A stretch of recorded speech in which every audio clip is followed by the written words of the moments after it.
Generally, when people talk about asymmetry in video games, they're referring to a design tool where developers give players different goals or abilities to one another, creating a more unique experience for players to enjoy. I explored asymmetry as a design concept much more thoroughly in my previous video, so be sure to check that out if you're interested.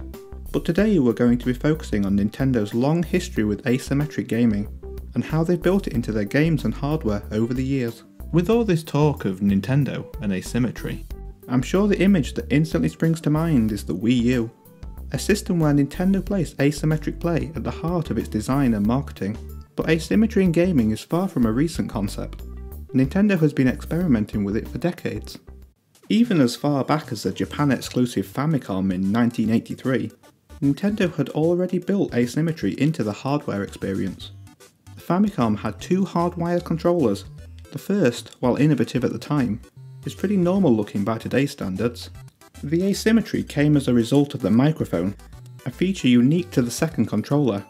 Not many games took advantage of this novel setup, but a noteworthy example is Raid on Bungling Bay, interestingly the first game developed by Will Wright, who would later go on to create The Sims and SimCity.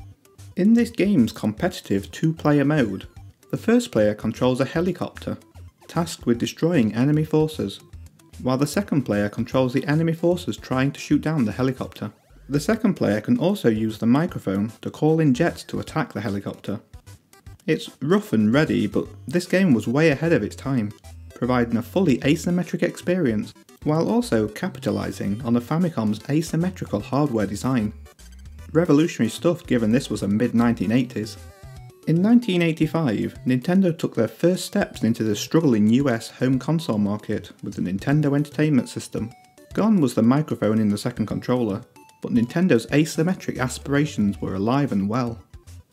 With the release of the NES Zapper Light Gun and Duck Hunt, Nintendo gave us another taste of gaming asymmetry. Game Mode A saw Player 1 using the light gun to shoot down ducks, while Player 2 used a standard NES controller to control the ducks, hopefully letting them live to see another day. This game gave players different abilities and different goals, backed by different control options, and of course it's now easier to play than ever, with the Wii U Virtual Console re-release bringing the mode back, complete with new Wii Remote pointer controls, letting us all enjoy a taste of Nintendo's early asymmetric ambitions. With the start of the 1990s, Nintendo released the Super Nintendo Entertainment System, promising more power, better graphics, and a whole new generation of 16-bit games. A defining feature of asymmetry in this era was fighting games offering a whole host of fighters, with Street Fighter II ruling the roost. Players finally had a choice of characters to select, which gave them a variety of different abilities to learn and master, really pushing mild asymmetry as a concept into the mainstream for the first time. While examples of fully asymmetric games in this era are rarer, one defining game is 1994's Metal Combat: Falcon's Revenge, developed by Intelligent Systems of Advance Wars and Fire Emblem fame. This is another game which uses a light gun accessory, in this case the beloved Super Scope. In single player, this is a fun point-and-shoot robot boss battling marathon, with catchy music and detailed 16-bit visuals, but it's the multiplayer combat mode which interests us here. As in Duck Hunt, one player takes on the role of the shooter, using the Super Scope to hopefully shoot their way to victory. A second player, meanwhile, uses a standard Super Nintendo controller to take command of the robot and battle Player 1. Once again, Nintendo had provided a unique, fully asymmetric mode, enabled by the player's different control options. It seems Nintendo couldn't get enough of asymmetric light gun games though, as we also saw asymmetric play, this time co-op, in 1993's Yoshi's Safari. In this game, the first player uses a light gun, controlling Mario riding on Yoshi's back, shooting at the incoming enemies. The second player, meanwhile, uses a standard Super Nintendo controller to control the movements of Yoshi, meaning players need to coordinate their actions to beat the stage. With the Nintendo 64, Nintendo continued to create new asymmetric game modes and build on their previous experiments with asymmetric play, even if asymmetric hardware was nowhere to be seen in this generation. The best example of N64 era asymmetric gameplay is the 3 vs 1 minigames in the Mario Party franchise. Mostly small, self-contained experiences, these games provided a refreshing bite of asymmetry to break up the standard gameplay, many of these early 3 vs 1 games remain fan favourites even today. The N64 also saw the first entry into the Super Smash Bros. Franchise. This was one of the earliest Nintendo games to feature a large roster of highly varied characters to choose from, offering players a variety of ability sets with which to fight, a defining feature of the now hugely popular franchise. This choice was also present in Diddy Kong Racing, with many tracks giving players a choice of car, plane or hovercraft before each race, letting players shape their own experience and offering the chance for wildly varied races. In the GameCube and Game Boy Advance generation though, Nintendo really began pushing asymmetry as a major element and selling point of these systems. Nintendo even introduced asymmetric multiplayer into their flagship Mario Kart franchise. Double Dash, with its 2 players per kart mechanic, introduced a unique multiplayer mode. In this mode, one player takes control of driving, while the other is in charge of weapon firing. Drifting required precise coordination, and if you could both time it right, you could get a much better boost at the start, the so-named Double Dash. Perhaps the only drawback is that the driver definitely has a greater influence over the game, but the ability to swap seats between driving and managing weapons at any time ensures both players have their chance in the hot seat.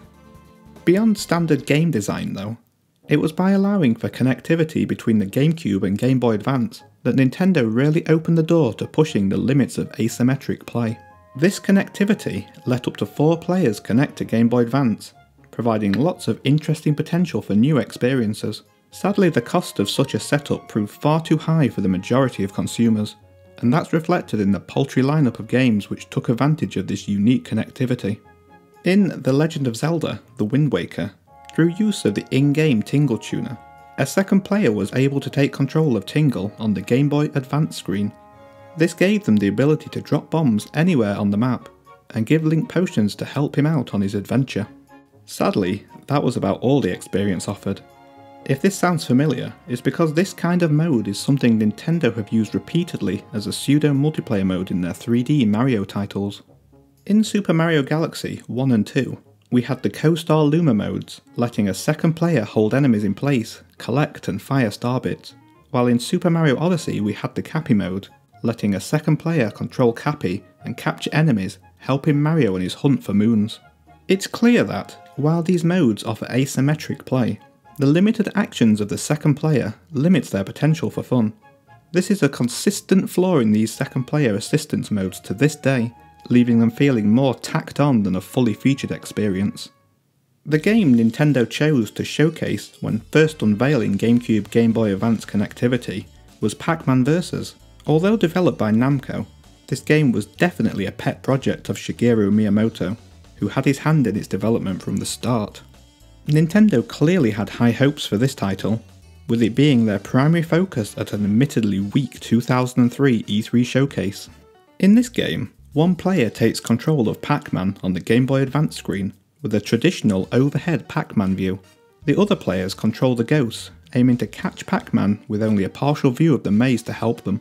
As a child, this game was my first experience with a fully asymmetric type of play. I loved showcasing it to friends who had also never played anything like it, and soon we were all totally addicted to it. Sadly, Pac-Man Vs never received a full retail release, instead only ever being bundled as a bonus disc with other games, though it wasn't the last time we'd hear from this game. Of all the games which took advantage of GameCube Game Boy Advance connectivity, perhaps the most highly regarded is The Legend of Zelda: Four Swords Adventure.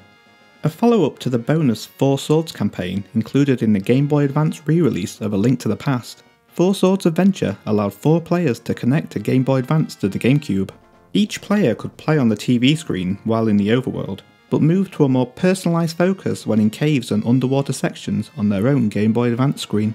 This game also provided an interesting competitive edge to the Zelda formula, with players racing to kill enemies first and collect the most Force Gems, alongside a handful of fun mini-games including hammer tag and horse racing. Sadly, beyond these interesting elements, the game didn't offer much in the way of truly asymmetric gaming. Players started out with the same moveset, and given the game was adventure focused, their goal to complete the stage was also shared. There was the ability to customise your actions somewhat by picking up different classic Zelda items, which fed slightly into the puzzle solving, But on the whole, the sheer cost to play this game in its intended 4-player mode meant that the game remains to this day something of an obscurity in the Zelda franchise. The ideas from this game did eventually find their way into the more recent 3DS entry Triforce Heroes. This game benefited from each player having their own screen, giving everyone that all-important different worldview. But it also pushed this asymmetry much further, with a huge variety of costumes to customise your starting abilities, with these often being hugely helpful in solving puzzles and defeating bosses throughout the game. Across the history of the Zelda franchise, Nintendo have continually pushed for unique experiences, particularly with handheld entries. This is typified by the experimental, entirely touch-controlled DS games Phantom Hourglass and Spirit Tracks. While these games are predominantly single-player experiences, both do include a competitive battle mode. Spirit Tracks battle mode provides a symmetric experience, tasking players with collecting the most Force Gems in the allotted time. But it's Phantom Hourglass's battle mode which interests us here. In this mode, one player takes control of Link, aiming to collect as many Force Gems as possible and return them to their colour-assigned square. Meanwhile, the second player uses the touchscreen to command 3 invincible Phantom Knights, with the aim to track down and strike Link. With the Wii's launch, it seemed like Nintendo's focus had shifted heavily towards motion control gaming. This new method of game interaction was incorporated into nearly every Nintendo title that came to the system, meaning Nintendo's experiments with completely asymmetric gameplay took something of a back seat. Beyond the previously mentioned Super Mario Galaxy assistance modes, we also saw nods to asymmetry in Kirby's Epic Yarn. Epic Yarn is a totally symmetric game, until you collect a Meta Mortex, which morphs Kirby and Prince Fluff into one of several transformations.